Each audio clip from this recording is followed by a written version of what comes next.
Wala kayong awa! Matanda man o bata, binibiktima ninyo! Kung hindi ka pa kay Alamera, walang inosenteng madadamay. Ibigay mo sa amin ang tangan mong anting-anting nang sa ganon matapos na ang gulong ito. Huwag kang maniniwala sa kanila, amihan. Nililin lang ka lamang nila upang mapa sa kamay nila ang kapangyarihan na taglay mo. Lapastangan ka, Rico! Wala kang bilang dito sa mundo!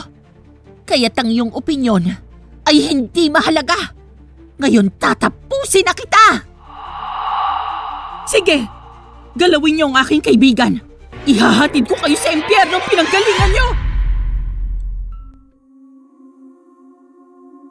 Seryosong naglalabas si Amihan sa tabing ilog. Ulila na ang dalaga at siya lang ang bumubuhay sa kanyang sarili. Ay, bakit ba ang hirap tanggalin ng mantsa na to? Parang kasalanan ng mundong dumikit sa barong na to. Aba, may tao pala. Pasensya na at hindi ko napansin na may dalagang naglalaba pala rito. Ikaw? Anong ginagawa mo riyan? Hindi mo ba alam na dito ang labahan ng mga taga-nayon? Naligo lang ako saglit. Galing ako sa kabilang baryo. Malayo ang nilakad ko, kaya naisipan kong magpalamig muna dito sa ilog. Nakita kong malinis ang tubig, kaya't sinamantala ko na. Ay, hindi mo man lang naisip na may babae rito. Pasensya na talaga, hindi ko intensyon. Siya nga pala ako sa Rico. Ikaw, ano ang pangalan mo? Amihan, pero sanay silang tawagin akong Ami. Ami? Maganda, bagay sa'yo. Nako, wag mo akong bulahin, hindi ako natutuwa sa ganyan. Hindi ako nang bobola. Seryoso ko. Ikaw, taga rito ka ba talaga? Oo, lumaki ako rito at taga rito rin ang aking mga magulang. Ikaw, bakit ka napadpad rito? Napadpad ako rito dahil may hinahanap akong isang tao. Sabi nila sa bayang ito raw matatagpuan ng isang mahiwagang dalaga na may anting-anting. Isang antingera. Kailangan ko siyang makita. Mahalaga ito para sa kaligtasan ng aming baryo. Antingera? At anong kailangan mo sa kanya? Ang aming baryo ay unti-unting pinubuksang parang salot ng mga gabunan. Sila'y kambal na gabunan. Si Chris at Calista. Parehong mapagpanggap pero ubod ng lupit. Wala nang makalaban sa kanila. Ayon sa isang matandang albularyo sa amin, tanging ang dalagang antingera lang ang may kakayahang tumapat sa kanila. Kaya ako siya hinahanap. Ay, kung ganon, mabigat ang dala mong misyon. Hindi basta-basta mahahanap ang antingera.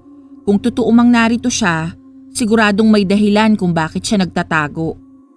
Pero kailangan ko siyang mahanap. Hindi pa ako babalik sa amin hanggat hindi ko siya nakakausap. Ang mga tao roon, takot na takot na. Kailangan namin ang kanyang tulong. Kung totoo ang sinasabi mo, Rico, baka mas mainam pang palakasin niyo ang loob ng mga taga-baryo ninyo. Huwag niyong iasa lahat sa iisang tao. Magtulungan kayo at magkaisa. Yun ang sikreto para manaig sa isang laban. Ay, alam kong tama ka. Pero kung may pag-asa pa sa dalagang iyon, kahit bahagya kakapitan ko. Paumanhin, kailangan ko nang umalis. Marami pa akong kailangang gawin eh. Ingat ka sa paghahanap mo, Rico. Ami, siya nga pala, salamat. Sana kung sakaling makita mo ang antingera, sabihin mong kailangan siya ng mga tao sa aming baryo. Sige, kung sakaling makita ko siya, sasabihin ko. Umalis si Ami. Dala ang barong na basa pa sa dami ng duming dumikit at hindi niya alam ang mga kaganapan sa karatig baryo. Sa gilid ng kagubatan malapit sa nayon, tahimik na naglalakad si Amihan. Nakikiramdam. Biglang napahinto nang may marinig na mga bulong at tawa sa di kalayuan. Nagkubli siya sa mga damuhan. Sa wakas makakaganti rin tayo. Hindi na magtatagal at madidiliman na rin ang baryo ng mga tao rito, gaya ng ginawa natin sa baryo ng lalaking yon. Walang makakapigil sa atin. Wala na ang mga tagapagtanggol nila. Takot silang lahat. At kung sakaling may nagtatagong antingera, hahanapin natin siya. at wawakasan ang kanyang buhay. Hindi nyo na kailangang hanapin pa. Nandito na ako. Nagulat si Calista at Chris. Nagsimulang magdilim ang paligid. Sumiklab ang hangin sa paligid ni Amihan.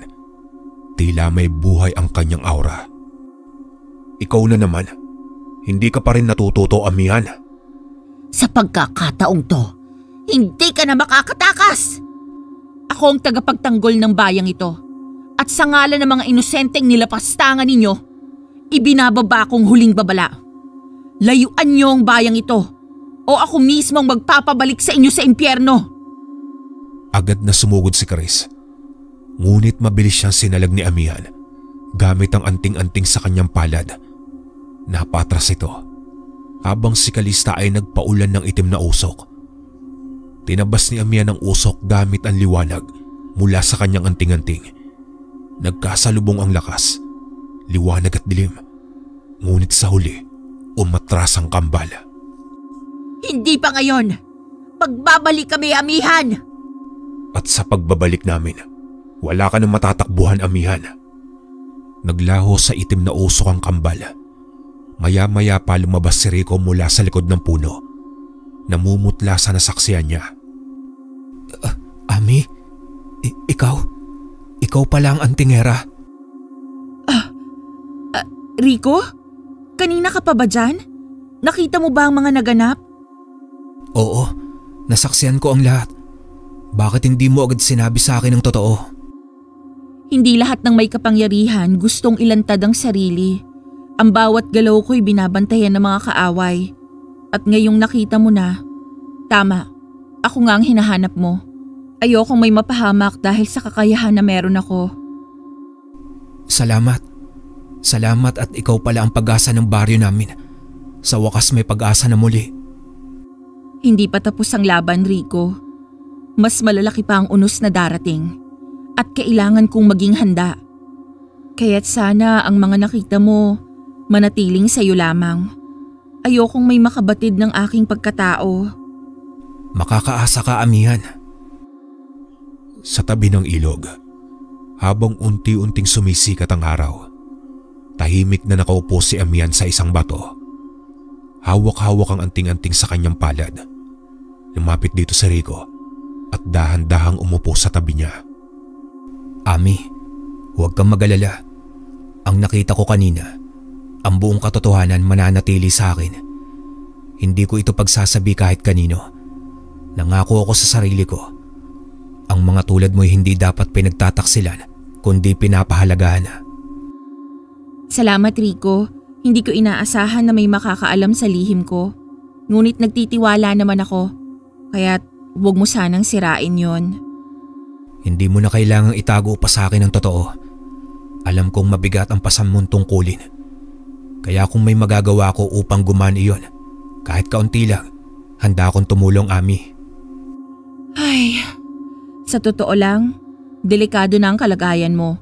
Paniguradong nakita ka ng kambal na gabunan. Malamang susundan ka nila.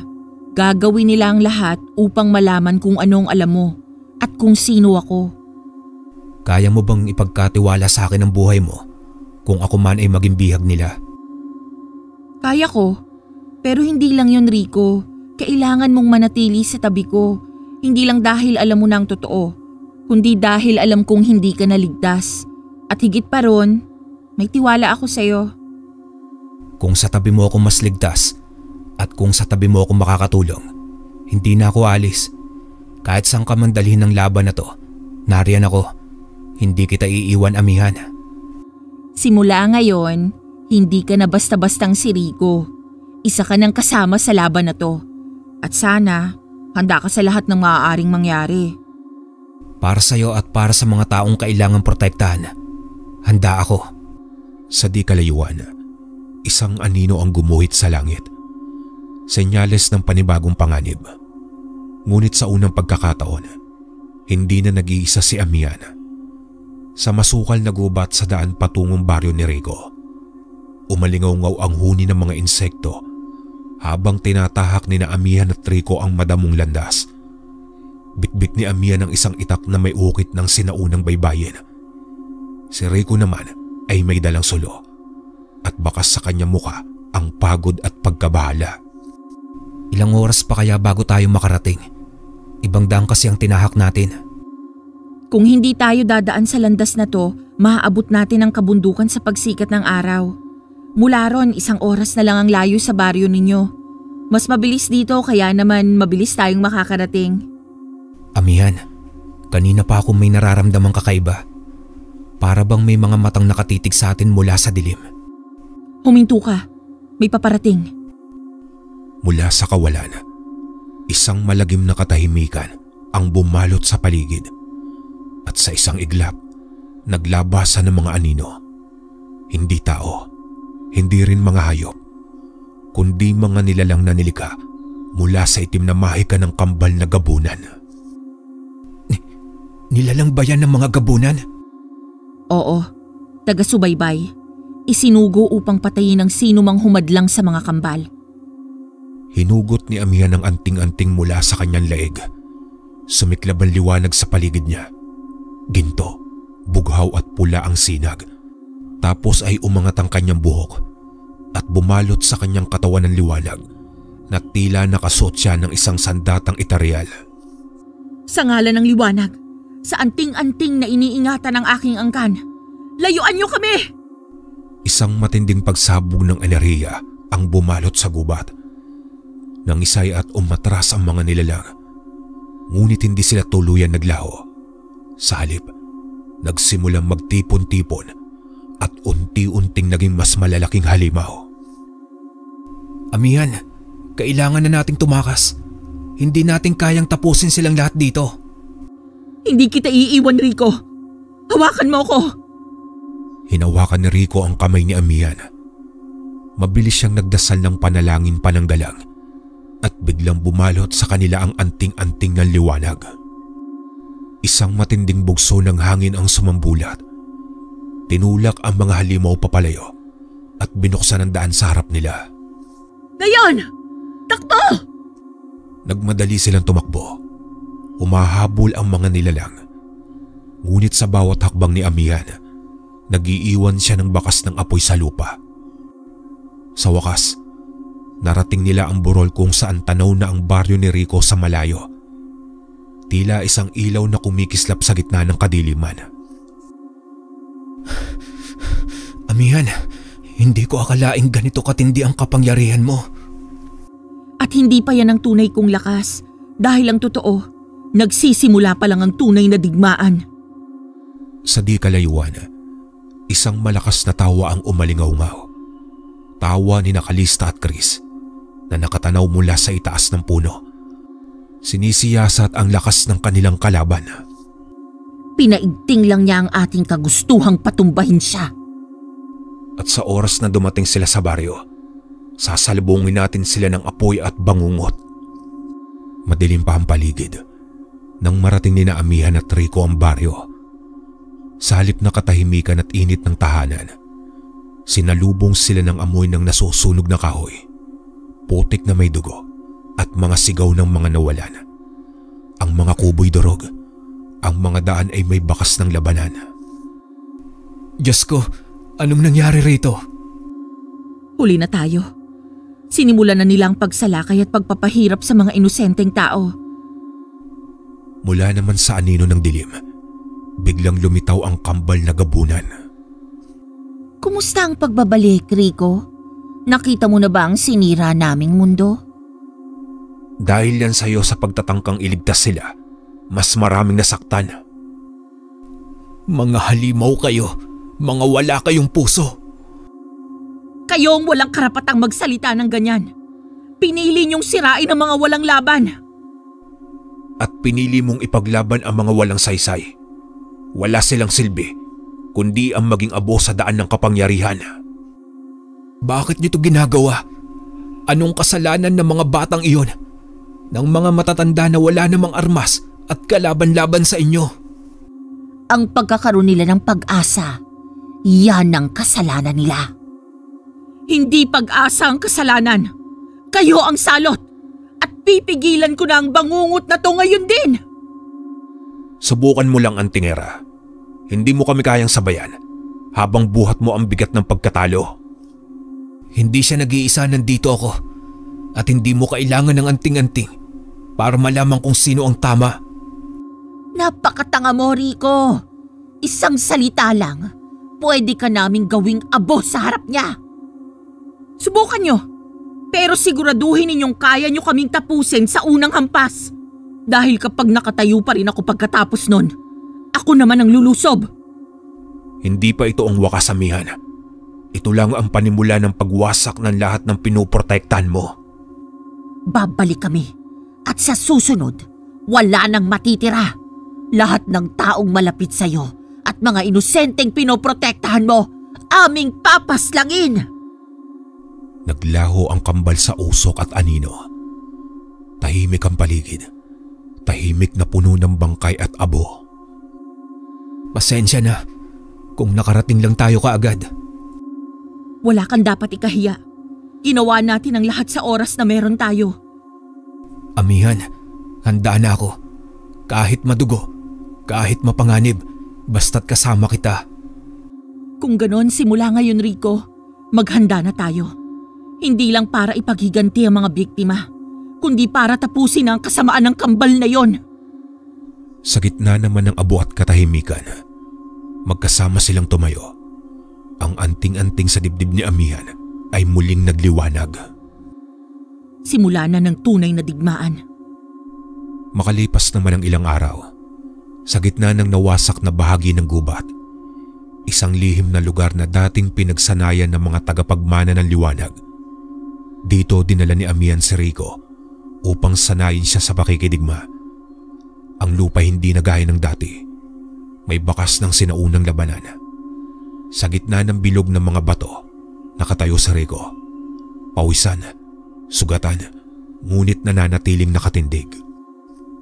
Ulitin mo, mabilis, walang pag-aalinlangan. Pagod na ako, amihan. Pagod? Paano kung sa susunod na laban, ang tinamaan ay ako? Anong gagawin mo? Magpapahinga ka? Ay, siyempre hindi. Kung ganon, ipakita mo. Huwag kang susuko agad. Lumaban ka hanggat kaya mo. Inihagis ni amihan ang bola ng enerhiya mula sa kanyang anting-anting. Sumiklab ito sa hangin. Dumiretso kay Rico. Naitabig niya ito gamit ang bagong sandatang ipinasa sa kanya. Isang baston na yari sa bakal at ugat ng punong may anting-anting. Oh, huwag mong sabihin na hindi mo sinasadya yon. Sinasadya ko. Dapat kang masanay. Sa kanila walang babala, walang awa. Kaya dapat alerto ka sa lahat ng oras. Ah, ganon. Gusto mo ng totoo, amihan? Sige, ako naman. Tumakbo si Rico. Umatake ng mabilis na hampas. Naiwasan naman ni amihan ito ng una. Ngunit ang ikalawa ay bahagyang tumama sa kanyang balikat. Magaling. Marunong ka nang umatake ng may tamang direksyon. Pero hindi pa yan sapat. Alam ko, pero nararamdaman kong lumalakas ako. Hindi lang lakas ang kailangan. Tibay ng loob. Kapag hinarap mo ang kambal, papatayin ka nila gamit ang takot.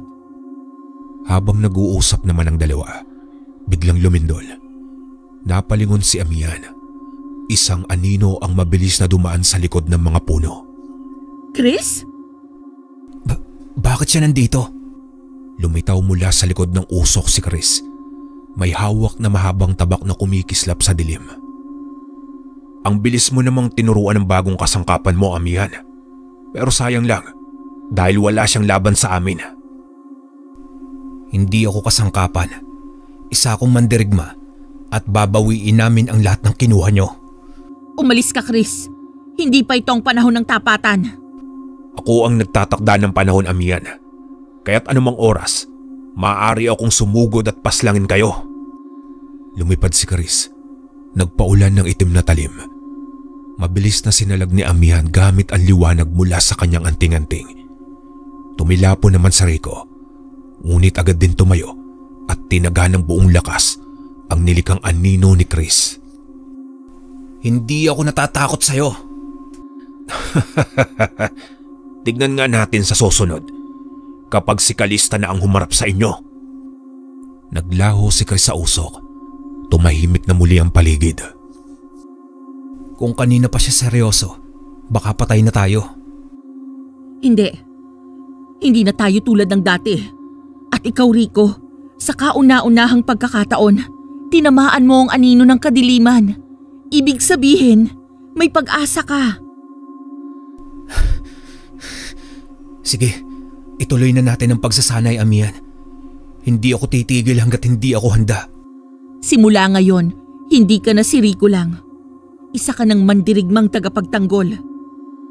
Hanggang sa lumubog ang araw, sa likod nila, muling bumukas ang lihim na anino ng mga gabunan. Ngunit sa puso ng dalawang nilalang, unti-unting tumitibay ang liwanag ng pag-asa at paghihiganti. Sa gitna ng pagsasanay, abot langit naman ang sigaw ng katahimikan sa paligid ng pinagtaguan ni na Amihan at Rico. Pawisan ng binata. Hawak pa rin ang baston na habang nakaluhod sa harap ng isang batong ukit ng mga sinaunang simbolo. Si Amihan naman ay nakaupo sa tabi ng apoy. Ang anting-anting sa kanyang dibdib ay biglang kumislap ng matindi. Tila ba nagbibigay ng babala. Hindi! Hindi maaaring totoo ito! Anong nangyayari, Amihan? Anong nakita mo? Bakit parang nabigla ka? Ang mga kabaryo ko, nasa panganib. May banta. Nararamdaman ko. Sinusunog sila ngayon. Sila? Sina Calista at Chris? Wala nang ibang gagawa ng masama, Rico. Hindi nila makuha ang anting-anting, kaya sinisira nila ang mga iniingatan ko. Hindi tayo handa, Amihan. Hindi pa sapat ang lakas natin. Wala nang oras. Kung kailangan kong ibuwis ang lahat ngayon, gagawin ko. Hindi ko hahayaang mawala ang lahat ng mahal at iniingatan ko. Mula naman sa malayo ay lumitaw ang malamlam na anino ni Chris. Lumulutang sa ulap ng usok. Tila nagsasaya sa ginawang panibagong trahedya. Nakakatuwa, hindi ba? Sa bawat araw na sinusubukan mong palakasin ang sarili, may isa namang buhay na nauupos. Chris! Hayop kang demonyo ka! Wala kayong awang kambal! Amihan, ang awa ay para sa mahina. Kaya nga tinatanggal namin sila dito sa daigdig. Tama na.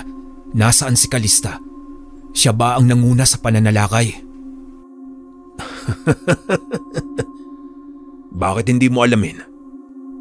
Biglang sumabog ang usok sa tabi ni Chris at mula roon lumitaw si Calista. Ang kanyang mga mata ay kumikislap ng itim at pilak. Ang hangin sa paligid niya ay parang nabubulok sa galit. Rico, bakit hindi ka pa rin tumitigil sa pagiging bayani? Hindi ka naman bayani. Isa ka lang sagabal. Umaasa ka pa rin ba kay Amihan? Kung sagabal ako sa kasamaan niyo, ibig sabihin nasa tama akong panig.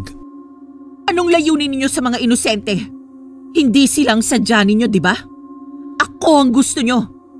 Bakit sila ang pilit ninyong pinahihirapan? Tama ka. Ikaw nga.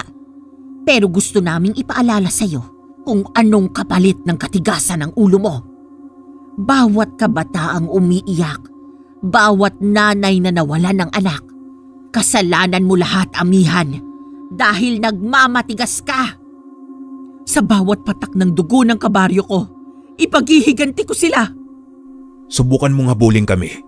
Baka pagdating mo, abo na lang ang natira sa mga iniingatan mo. Biglang naglaho ang kambal. Iniwang magulo ang paligid at wasak ang damdamin ni na Amihan at Rico. Sa kanilang mga puso, wala nang alinlangan. Panahon na upang gumawa ng hakbang. Amihan, kailan tayo kikilos? Ngayon, hindi pa tapos ang pagsasanay mo. Pero mas tapos na ang pagtitiis. Hindi maaaring patuloy nila tayong minamaliit. Hindi ito nararapat. Nang dahil sa mali kong kilos noon, ganito ang nangyari. Walang saysay kung sisisihin pa natin ang ating mga sarili. Mas mabuting kumilos na tayo habang hindi pa huli ang lahat. Muling nilandas ni na Amihan at Rico ang daan patungong baryo. Sa hangin, may amoy ng dugo at maririnig ang iyakan ng mga tao. Ang paligid ay tila nilamon ng takot at nang matanaw nila ang baryo, ang liwanag ng apoy ang bumugad, kasabay ng alingaw-ngaw ng kasamaan. Amihan, Diyos ko, anong naganap dito? Kay lupit na may gawa nito. Narito na sila. Wala nang atrasan. Ngayon, ihanda mo ang iyong sarili, Rico. Sa gitna naman ng mga gumuguhong mga bahay, nakatayo ang kambal na sina Calista at Chris. Sa mga palad nila, kumikislap ang maitim na enerhiya at sa kanilang paligid, mga abo ng tahanan at mga naglalahong alaala. Sa wakas, bumalik ka rin.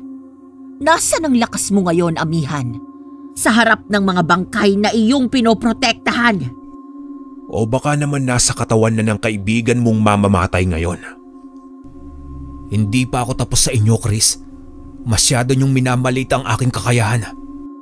Sinalubong siya ni Chris. Bumangga ang mga sandata. Nagputukan ng hangin. Isang sipa ni Chris ang tumama sa dibdib ni Rico. Dahilan para siya'y tumilapon. Ngunit mabilis siyang bumangon at muling umatake.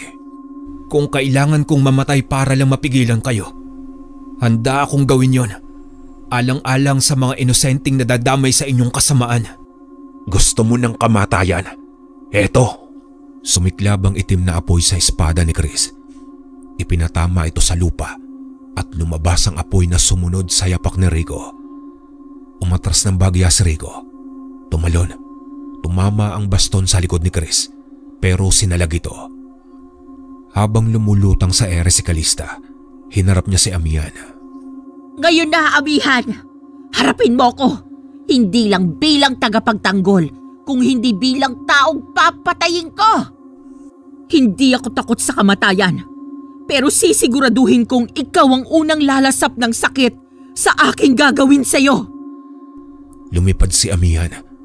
Ang anting-anting ay nagliliwanag ng bugaw. Sa bawat suntok niya, may alon ng enerhiya. Sumabay naman si Calista at ang dalawang pwersa ay nagsalpukan sa himpapawid, parang kidlat na nagbabanggaan sa ulap. Ang liwanag mong yan, amihan, hindi sapat para sirain ang dilim ko. Hindi lang liwanag ito. Ito ang lakas ng lahat ng sinira ninyo. Mula sa lupa ay nakita naman ni Rico ang pagtatagpong iyon.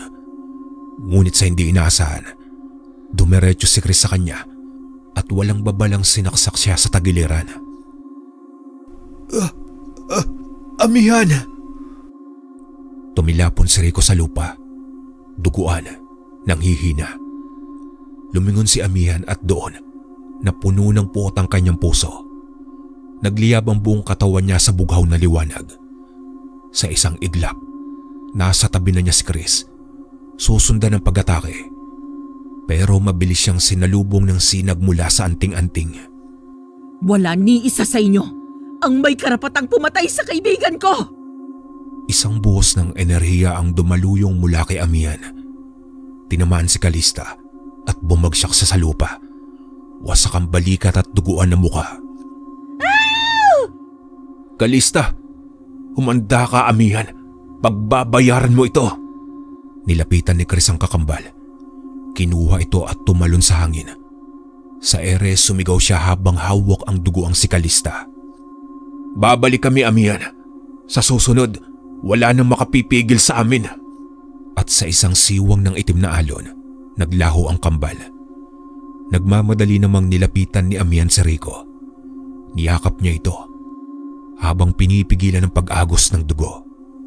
Rico, tahan na. Ligtas ka na. Hindi mo ako iniwan. Salamat, Amihan.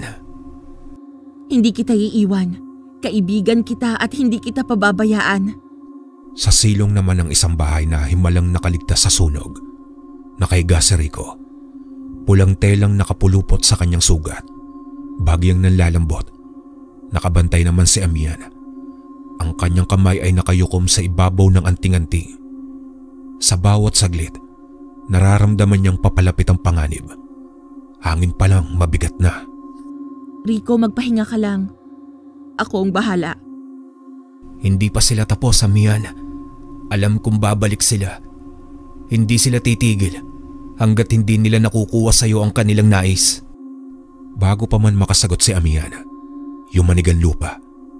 Mula sa alikabok sa labas ng bahay, isang malakas na pagsabog ang umalingaw-ngaw. Ang mga dingding ay nabitak at ang mga bubong ay parang tinangay ng hangin. Dumating na nga ang kambal. Lumabas si Amihan, nakahandang harapin ang lahat. Sa gitna ng nagliliyab na mga abo at gumuguhong pader, lumitaw si Calista at Chris, buhay na anino ng kapahamakan. Walang hiya kayo! Wala kayong awa! Matanda man o bata, binibiktima ninyo! Kung hindi ka pa kay Alamera, Amihan, walang inosenteng madadamay. Ibigay mo sa amin ang tangan mong anting-anting nang sa ganon matapos na ang gulong ito. Huwag kang maniwala sa kanila, Amihan. Nililin lang ka lamang nila upang mapasa kamay nila ang kapangyarihan na taglay mo. Lapastangan ka, Rico! Wala kang bilang dito sa mundo! Kaya't ang iyong opinyon ay hindi mahalaga. Ngayon tatapusin na kita! Sige, galawin ninyo ang aking kaibigan. Ihahatid ko kayo sa impyernong pinanggalingan ninyo. Sa isang iglap ay sumabog ang enerhiya. Sumugod si Chris, hawak ang kanyang mga itim na espada. Sumalubong naman si Amihan. Tinabig ang unang hampas at gumanti ng bugso ng ilaw. Umikot si Calista. Nagpalipad ng pulang kidlat na sumabog sa lupa. Nayanig ang paligid. Hindi mo kami matatalo, Amihan. Kambal kaming isinilang para sa kadiliman, para supilin ang mga kagaya mo. At ako'y sinilang para sirain ang kadilimang yan. Kailanman, hindi mananaigang masasamang katulad ninyo laban sa aming mga nasa panig ng kabutihan. Tumalon si Amihan. Pinagsalubong ang dalawang palad at mula roon ay sumiklab ang bughaw na liwanag. Isang aninag ng sigaw ng katarungan. Tinamaan si Calista sa dibdib at napatras. Duguan ang gilid. Amihan, lalaban ka pa rin kahit mag-isa? Hindi siya nag-iisa, Calista. Hindi kailanman. Tumindig si Rico. Kinuha ang baston kahit na nanghihina. Sinamahan si Amihan sa harapan ng kalaban. Hawak nila ang isa't isa sa laban. At muli, ang liwanag at dilim ay nagsalpukan.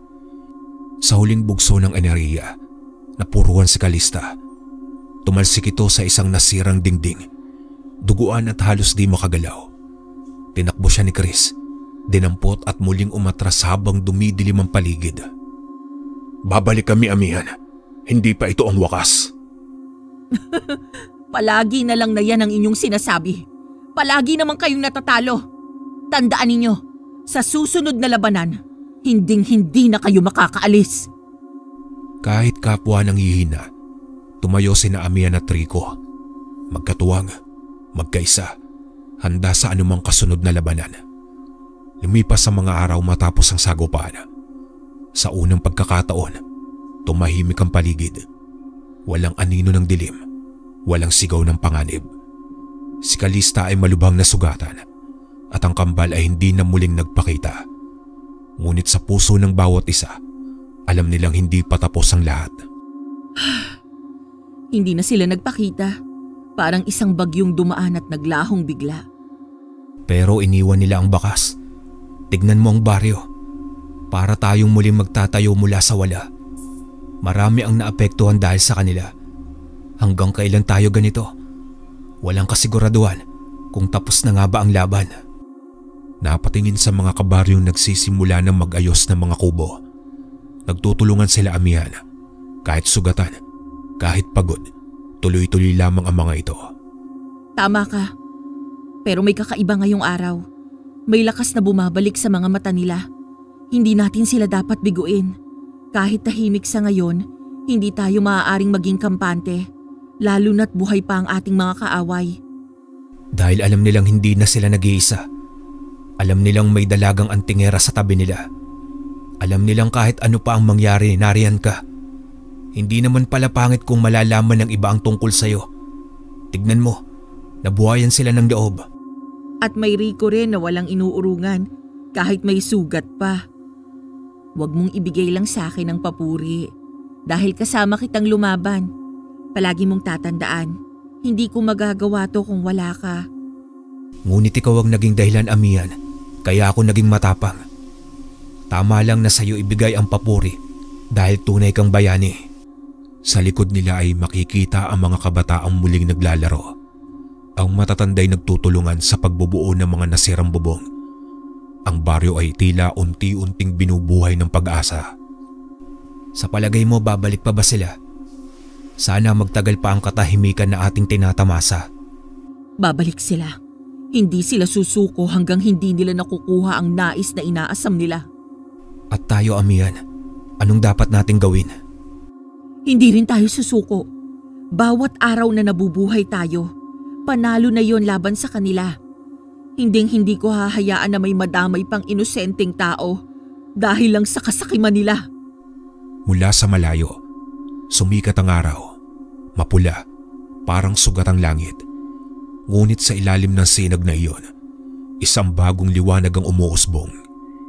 Hindi ito kasing tapang ng liwanag ng anting-anting. Mas tahimik at mas matatag. Isa itong uri ng liwanag na ipinapasa mula sa puso ng bawat isa. Liwanag ng paninindigan at pagbangon. Isang hapon noon, habang lumalamig ang hangin at ang araw ay unti-unting nilalamon ng dapit hapon, nakaupo sina Amihan at Rico sa ilalim ng punong mangga malapit sa gilid ng baryo. Sa paligid ay maririnig ang tunog ng martilyo, mga huni ng ibon at muling pamumuhay ng mga tao.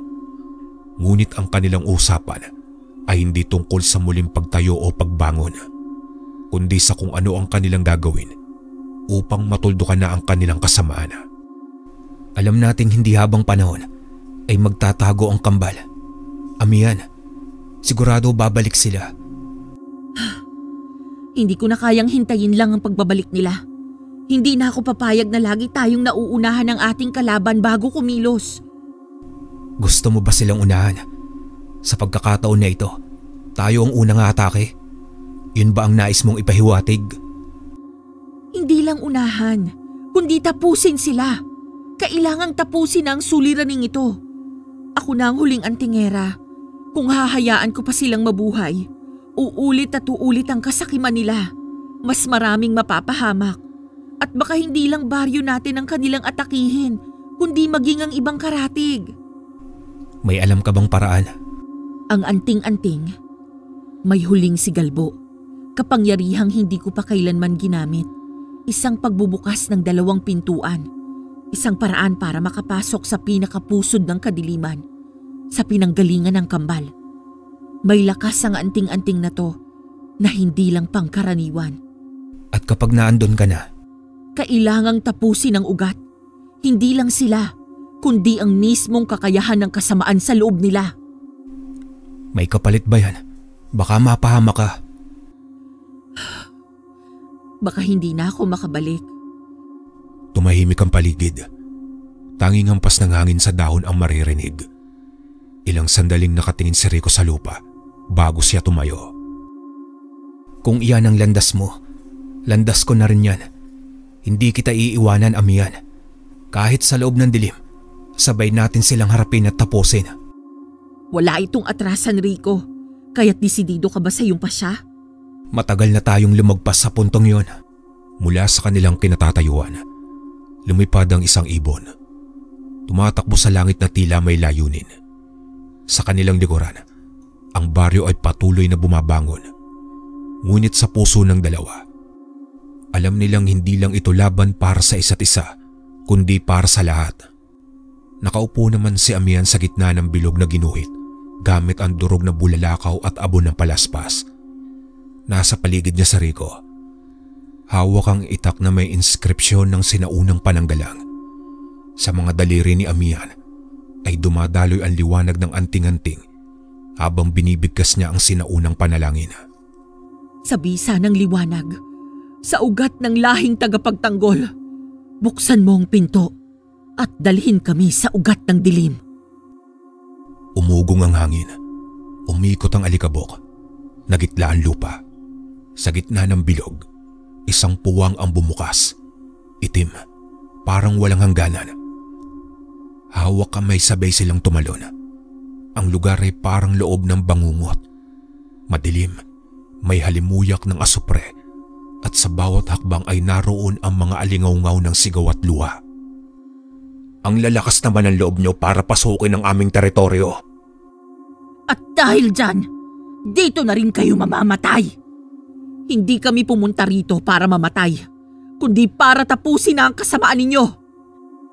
Para sa baryo namin, para sa mga inosente, lalaban kami hanggang dulo. Nagsimula ang banggaan ng liwanag at dilim. Pumulupot ang kadena ng enerhiya mula kay Kalista at sinubukang gapusin si Amihan. Sumugod naman si Rico ng sunod-sunod na palo. Ngunit bawat tama ay parang walang epekto sa kalaban. Dito sa aming mundo, wala kayong kapangyarihan. Dito, kayo ang mga bisita at kami ang batas. Kayang-kaya namin kayong gawing alipinin. Rico! Lumabas ka na! Hindi pa tayo handa! Hindi kita iiwan, Amihan. Ngunit isang malakas na pagsabog ng enerhiya ang pumutok. Tinamaan si Rico sa dibdib at tumilapon. Si Amihan naman ay gumulong sa lupa. Duguan ang labi. Nang bumangon sila, nagsimulang manginig ang paligid. Ang pinto ay nagsasara. Kaagad na hinila ni Amihan si Rico paalis sa lugar na iyon. Kailangan na nating makaalis. Pero hindi pa natin. Mamamatay tayo rito, Rico. May ibang paraan. Kailangan lang nating makabalik. Sa huling saglit bago tuluyang magsara ang pinto, tumalon si Amihan. Hawak-hawak si Rico. Sa pagbalik nila sa baryo, pareho silang bagsak sa lupa, duguan, nanghihina. Halos wala ng ulirat. Ang mga mata ni Amihan ay nanlalabo, habang ang anting-anting ay nanghihina rin ng liwanag. Pakiramdam nila ay naubos ang lahat ng kanilang lakas. Nabigo tayo. Pero salamat sa Diyos, buhay pa tayo. Yun ang mahalaga. Hindi pa rin tayo pinabayaan. Babalik tayo sa tamang panahon. Pero hindi ngayon. Muntik na tayo doon. Kung sakaling namatay tayo, sino na ang siyang magtatanggol sa ating mga kabaryo? Masyado tayo naging mapusok. Tama ka. Maaaring sa ngayon nagwagi sila. Pero sa huling laban, titiyakin kong tayo ang mananaig. Sa baryo, muli silang inalagaan ng mga kabaryo. Ngunit ang sugat sa loob ay mas malalim kaysa sa balat. Alam nila bago pa matapos ang lahat, may mas madilim pang puwersang nakahanda sa kanila. Hanggang isang araw, isang pasya ang ginawa ni Amihan na mag-isa. Iyon ay ang sumugod sa kuta ng kambal na gabunan. Patawad, Rico. Hindi ko kayang makita kang muling mapahamak ng dahil sa akin. Sana mapatawad mo ako sa aking gagawin. Kailangan kong magsakripisyo, alang-alang sa lahat. Madilim pa nang umalis si Amihan. Pilit niyang pinigilan ang kirot sa kanyang katawan habang binabagtas ang maputik na daan pakyat sa gulod. Iniwan niya si Rico habang ito'y mahimbing na natutulog sa loob ng isang kubo. Sa dibdib ni Amihan ay nakasabit pa rin ang anting-anting. Nangingitim na ang liwanag nito ngunit buhay pa. Ang paligid ay unti-unting lumalalim ang dilim habang nilalakad ni Amihan ng landas papunta sa kuta ng kambal. Isang kakahuyan ng mga puno na tila may sariling buhay.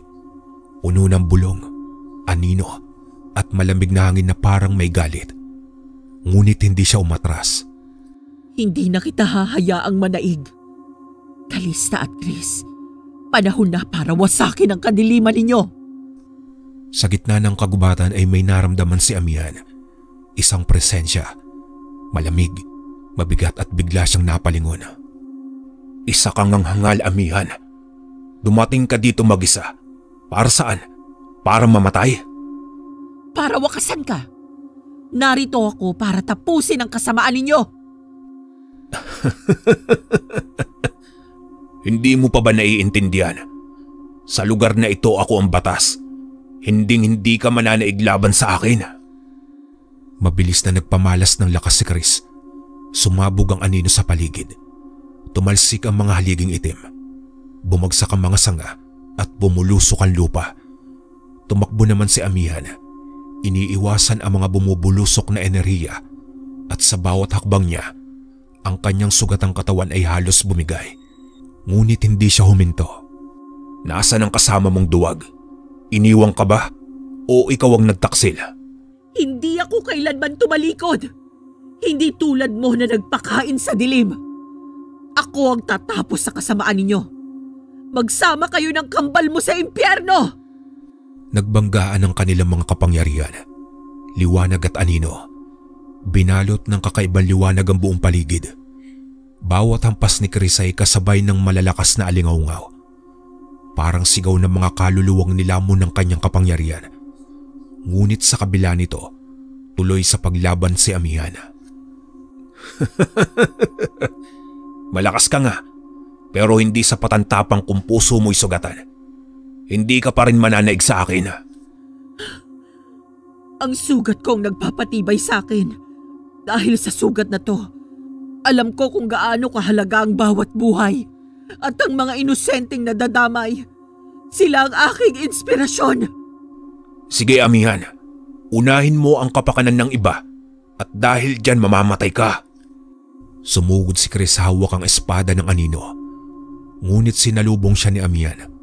Wala nang takot, walang pagdadalawang isip. Nagkabanggaan ang kanilang kapangyarihan sa isang malakas na pagsabog na nagpayanig sa paligid. Umalingaw-ngaw ang sigaw ni Chris. Hindi! Paalam, Chris. Ito na ang katapusan ng iyong buhay. Mamatay ka na! Isang saksak ng liwanag. Dumiretso mula sa anting-anting. Tumagos sa katawan ni Chris. Nanlaki ang mga mata nito. Bumagsak siya sa lupa. Unti-unting nalulusaw ang kanyang katawan sa abot-usok ng kadiliman. Sa unang pagkakataon, walang halakak, walang anino. Tanging si Amihan, lumuhod sa harap ng bangkay ni Chris. Umiiyak, hindi dahil sa awa, kundi sa tuwa dahil nagtagumpay siya. Isa ka rin lang tao na nagpadala sa dilim. Sa likod ng kanyang tinig, bumalot ang katahimikan ng gubat. Ngunit sa di kalayuan, isang malamig na tinig ang umalingaw-ngaw. Tahimik pa rin ang paligid. Nakatayo si Amihan sa harap ng naglalagablab na abo ni Chris. Ang liwanag ng anting-anting sa kanyang dibdib ay kumikislap. Ngunit tila pagod. Sa kanyang mga mata, may halong awa at sakit. Ngunit ang katahimikang iyon ay hindi magtatagal. Amihan! Walang hiya ka! Bigla naman nagliyab ang lupa sa kinatatayuan ni Amihan. Nayanig ang paligid. Sa gitna ng usok at apoy ay lumitaw si Calista. Dugo ang mga mata. Ang katawan ay nababalutan ng itim na enerhiyang sumisigaw sa galit. Pinatay mo si Chris! Ang kakambal ko! Ang kalahati ko! Ginawa kong kailangan. Si Chris ay naging banta sa buhay ng mga inosente. Sa buhay ni Rico. Sa baryo namin. Hindi mo naiintindihan. Kaming dalawa, magkaisa sa puso't kaluluwa. Nang mamatay siya, kalahati ng buhay kong nawala. Itinaas ni Calista ang dalawang kamay. Umalimpuyo ang lupa. Umangat ang mga ugat ng puno. Parang mga ahas na sumasayaw at ang langit ay nagdilim. Ngayon, isinusumpa kita, Amihan. Ibubuhos ko ang lahat ng puot, ng sakit at ng kapangyarihang iniwan sa akin ni Chris. Kung kailangan kong lumaban para pigilan ka, Calista, gagawin ko. Kahit pakapalit ang buhay ko, handa kong gawin yon. Sumugod si Calista. Nakasuntok ang apoy ng anino. Bumangga ito sa panangga ni Amihan. Umalingaw-ngaw ang pagsabog at naglipara ng mga dahon. Nagputukan rin ang mga ugat at nagsimulang umulan ng apoy. Sa bawat palitan ng suntok at sabog ng enerhiya, parang dalawang mundo ang nagsasalpukan. Nasaan ang iyong lakas ngayon, Amihan? Sugatan ka pa rin. Hindi ka pa ganap na magaling. Hindi lang lakas ang kailangan sa laban na to kung hindi tapang. Isang sipa mula kay Calista at tumilapon si Amihan. Napadapa siya.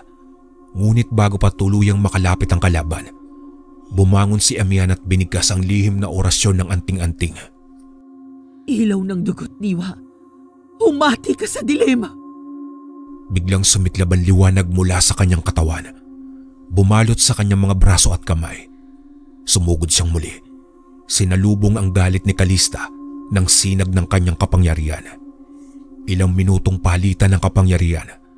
Tumitili ang hangin at nabibiyak ang mga puno. Pareho silang halos wala ng lakas, pero ni isa sa kanila ay hindi umatras. Pagbabayaran mo ito ng buhay mo!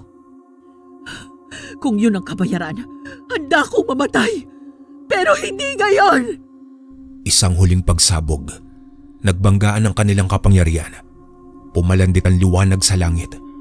Nang humupa ang alikabok, parehong nakaluhod ang dalawa. Si Amihan halos hindi na makabangon. Samantalang si Kalista naman, nanginginig sa puot at nakatitig sa kawalan. Ngunit hindi pa siya tapos. Tumayo si Kalista. Humawak sa kanyang dibdib kung saan naroon ang markang kambal nila ni Chris. Hindi pa tayo tapos, Amihan. Hindi! At sa isang kisap mata, naglaho siya sa dilim. Naiwan si Amihan. Basag ang hininga. Sugatan ngunit buhay. Ngunit alam niyang magbabalik si Kalista at sa susunod, mas mapanganib pa ito. Rico, kailangan pa kitang balikan. Naglakad siya paalis sa kuta. Nag-iiwan ng yapak sa abo ng digmaan. Bagsak si Amihan sa malamig na lupa ng kagubatan. Humihingal, sugatan at halos wala ng lakas. Pumipintig rin ang kanyang puso. Pinipilit na manatiling gising. Ngunit unti-unti ang liwanag ng kanyang paningin ay lumalabo. Naramdaman na lang niyang may humawak sa kanyang kamay. Mainit at pamilyar. Amihan! Amihan, gising. Narito na ako. Patawad kung huli ako. Hindi na narinig ni Amihan ang kasunod. Ang kanyang katawan ay tuluyang bumigay. At sa likod ng mga punong gubat, isang aninong nagmamasid ang biglang lumosob. Hindi kayo makakatakas! Wala nang panahon si Rico para umiwas. Mabilis na bumalot ang itim na enerhiya ni Kalista sa paligid. Isang hampas ng madilim na aura ang tumama kay Rico at itinilapon siya sa isang puno kasabay ng malakas na tunog ng nabaling kahoy. Amihan? Ngumisi si Kalista habang nakatayo sa gitna ng gumuhong lupa. Dahan-dahan siyang lumapit sa walang malay na si Amihan at dugo ang si Rico. Tumigil siya sa harapan nila. Tinitigan ng mga ito na may halong puot at pagtatagumpay. Tignan mong sarili mo ngayon, Amihan. Ang sinasandalan mong lakas, nakahandusay. Ang pag-asa mo, tuguan. Isang kumpas ng kanyang kamay, nabalot ng usok ang paligid. Tuluyan na walan ng malay si Rico. At si Amihan, dinala niya palayo. Tahimik, malamig, sa pusod ng kanyang itinatagong kuta. Pagmulat ni Amihan ng kanyang mga mata, mabigat ang pakiramdam niya. Maliwanag, puting bato ang silid. Nakakadena siya sa pader at sa tapat niya isang dugo ang Rico. Nakaluhod, mahina ang hininga. Rico! Rico! Anong ginagawa mo sa kanya, Kalista? Sa gilid ay lumitaw si Kalista. May bakas pa rin ang luha sa kanyang pisngi. Ngunit ang galit sa kanyang mga mata ay nananatiling naglalagablab. Ginawa ko lang ang dapat. Sinubukan mong wasakin ang kalahati ko. Ngayon, babawasan ko ang mundo mo. Ang galit mo, hindi para kay Chris. Para lang yan sa sarili mong paghihiganti. Pagkamatay ng kakambal ko, walang natira sa akin kundi paghihiganti. Lumapit si Kalista kay Rico. Hawak ang isang matalim na punyal na gawa sa anino. At sa bawat patak ng dugo ng kaibigan mo, unti-unti kong babawiin ang kapangyarihang inagaw mo sa amin. Wag! Ako na lang! Ako ang gusto mo, Kalista! Ako ang pumatay kay Chris! Alam ko! Kaya hindi kita papatayin. Hindi pa. Magsisimula pa lang ang tunay mong bangungot. Tumalikod si Calista. Iniwang umiiyak at galit si Amihan habang ang anino sa paligid ay unti-unting lumalamon sa liwanag ng silid. Mabigat ang hangin sa paligid ng kuta. Umuugong ang katahimikan. Tila ba nagbabadya ng isang pagsabog. Ang anino ni Calista ay gumagapang sa mga pader. Tumudurog sa mga ilaw na pilit sumusubok tumanglaw sa dilim. Sa pinakailalim ng kuweba, nakakadena pa rin si Amihan. Nakapikit siya. Nangingilid ang luha, ngunit may ningas ang kanyang puso. Kaluluwa ng lupa, ng liwanag, ng gubat. Bigyan mo ako ng lakas. Hindi para sa sarili ko, para sa kanila, para sa kabutihan. Dahan-dahan nagsimulang kumislap ang anting-anting sa kanyang dibdib. Ang mga kadena ay naginit. Pumuntok sa liwanag. Naputol ang pagkakatali. Napatayo si Amihan, sugatan.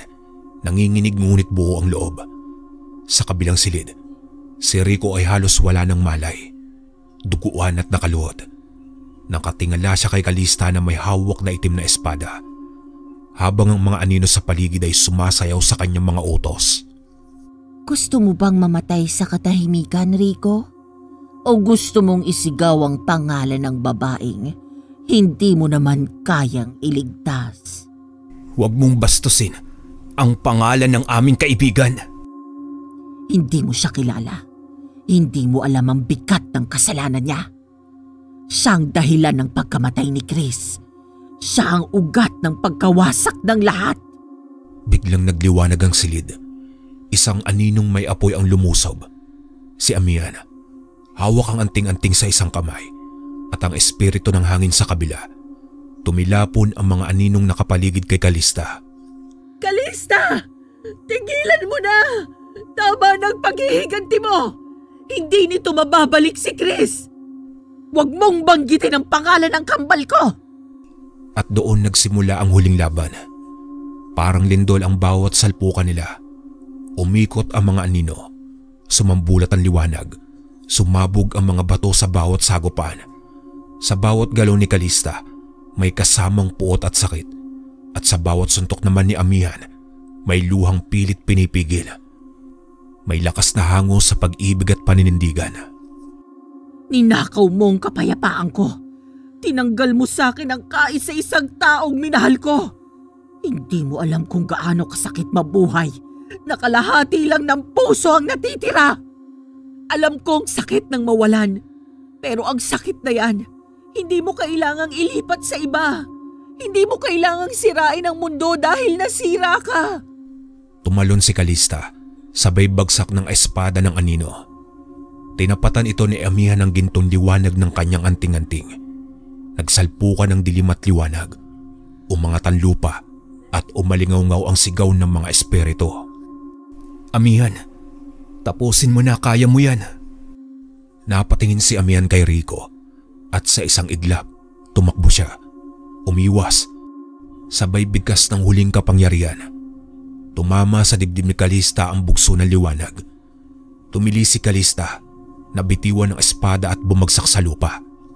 Chris, patawarin mo ko. Hindi ko siya mapapatay. Calista, ito na ang wakas ng galit. Hindi na kailangang may mamatay pa. Sana sa kabilang buhay, kapiling ko siyang muli.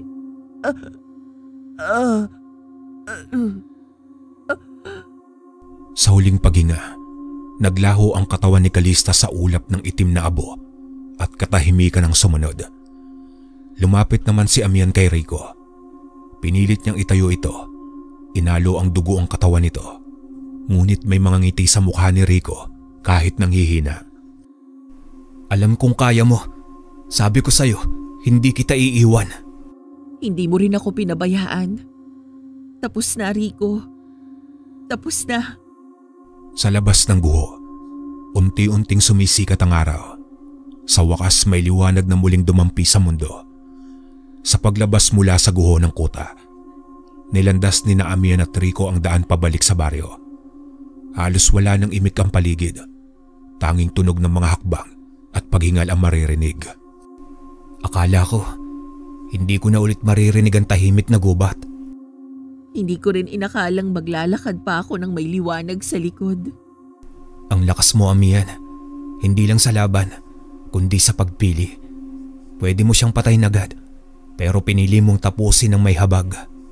Hindi na natin mababago ang mga nawala, Rico. Pero may kapangyarihan tayong pumili kung paano natin sisimulan ulit. Hindi ka lang antingera, isa kang haligi ng pag-asa. Hindi ko kaya kung mag-isa lang ako. Yung lakas na ginamit ko, nanggaling din yun sa'yo. Saan mo gustong magsimula pagbalik natin? Sa pagkukumpuni, sa paghingi ng tawad, sa pagpapatayo ng mga nasirang tahanan. Paano kung bumalik din ang dilim?